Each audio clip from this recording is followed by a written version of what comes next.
जय हिंद दोस्तों चीन की उकसावे वाली कार्रवाई, ताइवान पर दागी बैलिस्टिक मिसाइलें और चीन बॉर्डर के पास भारत और अमेरिका की सेनाएं करेंगी वॉर ड्रिल। वहीं 19 महीनों से बिना एयरक्राफ्ट कैरियर के है इंडियन नेवी और श्रीलंका की तरफ बढ़ रहा चाइना का जासूसी जहाज भारत के लिए क्यों है चिंता की बात, तो आइए जानते हैं इसके बारे में डिटेल में।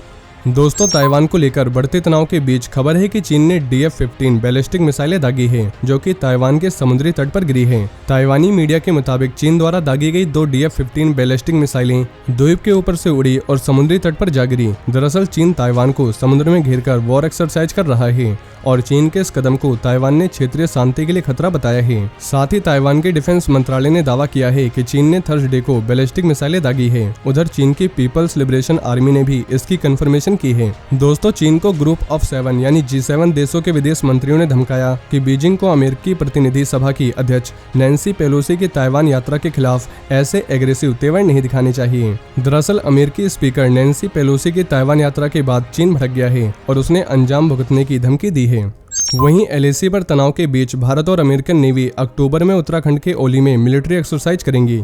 भारत और अमेरिका की सेनाओं के बीच मिलिट्री एक्सरसाइज का यह 18वां एडिशन है। यह एक्सरसाइज 1 साल अमेरिका और 1 साल भारत में होता है। बीते साल वॉर ड्रिल अमेरिका के अलास्का में किया गया था, इसलिए इस साल भारत में होने जा रहा है। रिपोर्ट्स के मुताबिक डिपार्टमेंट ऑफ डिफेंस के एक सोर्स ने बताया कि दोनों सेनाओं के बीच ये एक्सरसाइज 14 से 31 अक्टूबर तक होने वाली है और एक्सरसाइज का मेन मकसद भारत और अमेरिका की सेनाओं के बीच अंडरस्टैंडिंग, कोऑपरेशन और इंटरऑपरेबिलिटी को बढ़ाना है। दोस्तों, इंडिया US डिफेंस रिलेशन बीते कुछ सालों से मजबूत हो रहे हैं। जून 2016 में दोनों देशों ने पिछले कुछ सालों में इंपॉर्टेंट डिफेंस और सुरक्षा समझौते भी किए हैं, जिसमें 2016 में logistics exchange memorandum of agreement भी शामिल है। साथ ही उत्तराखंड के ओली में हो रहा इस बार ये वॉर एक्सरसाइज इसलिए भी इम्पोर्टेंट है क्योंकि उत्तराखंड के बाराहोती क्षेत्र में बीते साल सितंबर में चीन के सैनिकों ने नापाक हरकत की थी। चीनी सैनिक भारतीय सीमा में करीब 5 किलोमीटर तक अंदर घुस आए थे। हालांकि कुछ ही घंटों में ये सैनिक वापस लौट गए।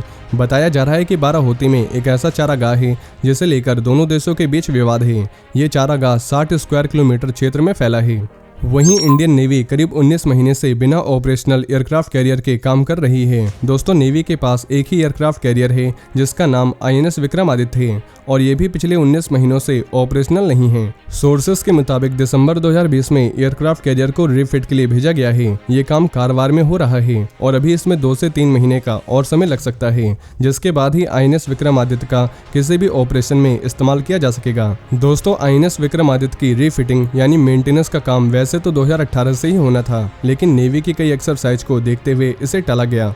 फिर 2020 के शुरुआत में ईस्टर्न लद्दाख में LAC पर तनाव शुरू हो गया और चीन के साथ तनाव को देखते हुए फिर इसके मेंटेनेंस की तारीख को आगे बढ़ाया गया। क्योंकि नेवी के पास एक ही एयरक्राफ्ट कैरियर है और चीन के साथ तनाव की स्थिति में इसे मेंटेनेंस के लिए नहीं भेजा जा सकता था। ऐसे वक्त में जब LAC पर सब कुछ शांत नहीं है और चीन अलग अलग फ्रंट पर एग्रेसिव रवैया अपना रहा है, तो ऐसे में इंडियन नेवी के पास ऑपरेट करने के लिए एयरक्राफ्ट कैरियर ही नहीं है। लेकिन अब जल्द ही इंडियन नेवी में एक नया एयरक्राफ्ट कैरियर INS विक्रांत शामिल होगा, जिसके बाद नेवी के पास 2 एयरक्राफ्ट कैरियर हो जाएंगे। लेकिन नेवी काफी वक्त से तीसरे एयरक्राफ्ट कैरियर की जरूरत बता रही है, ताकि जब भी एक एयरक्राफ्ट कैरियर रिफिट के लिए जाएगा तो उस समय नेवी के पास 2 एयरक्राफ्ट कैरियर ऑपरेशनल होंगे। दोस्तों, किसी भी वॉरशिप या सबमरीन को 2 साल के ऑपरेशन के बाद मेंटेनेंस के लिए भेजा जाता है, जिसमें उसके साइज के हिसाब से 1 हफ्ते से 2 महीने तक का समय लग जाता है। इस तरह 3 बार यह चक्र पूरा होने के बाद फिर नॉर्मल रिफिट के लिए भेजा जाता है। इसमें 4 महीने से लेकर 1.5 साल तक का समय लग सकता है। और किसी भी वॉरशिप या सबमरीन का जब 2 बार NR हो जाता है, उसके बाद फिर से उसे मेजर रिफिट के लिए भेजा जाता है।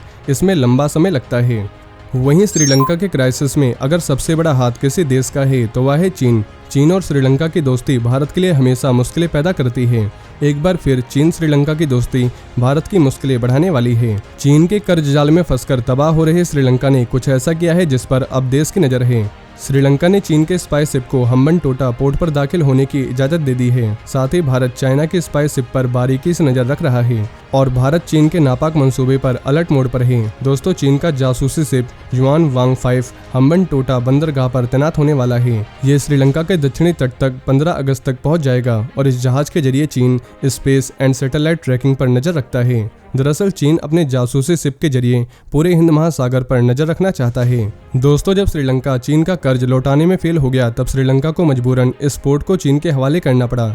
भारत की चिंता के बाद श्रीलंका ने कहा है कि इस पोर्ट पर कमर्शियल और मिलिट्री जहाज़ों को क्लियरेंस हमेशा मिलती रही है।